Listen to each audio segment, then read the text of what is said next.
সরোজিনী থেকে শপিং করাটা কিন্তু মাস্ট। সকালে আমরা টুকটাক একটু ব্রেকফাস্ট করে বেরিয়ে পড়লাম আগে চুটিয়ে শপিং করতে। বাড়ি ফিরে প্রতীক এখানে আমাদের জন্য বানাচ্ছিল স্পেশাল বিরিয়ানি। এবার বলি অর্ধেন্দু স্ক্যামটা কি করেছে। আমরা জানতাম আমাদের ফ্লাইট আগামীকাল দুপুর 2:30-টে, কিন্তু অর্ধেন্দু রাত 9টার সময় বলছে যে না, আমাদের ফ্লাইট নাকি আজ রাত 2:30-টে।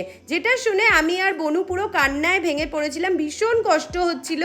প্রতীক এত শখ করে আমাদের জন্য বিরিয়ানি বানিয়েছিল, যেটা আমরা 1-2 চামচ জাস্ট খেয়েই বেরিয়ে পড়েছিলাম। তো এয়ারপোর্টে এসে পেয়ে গেছিলো প্রচণ্ড খিদে, এখান থেকে আগে একটু বার্গার খেয়ে নিলাম। আর আমাদের ফ্লাইটও তো চলে এসেছে।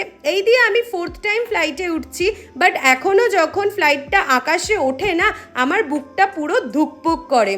তো সকাল 5টার মধ্যে আমরা তো কলকাতাতে ল্যান্ড করে গেছিলাম। মনটা খারাপ থাকলেও কি আর করা যাবে। ভালো থেকো দিল্লি, আবার কোনো না কোনো দিন ঠিক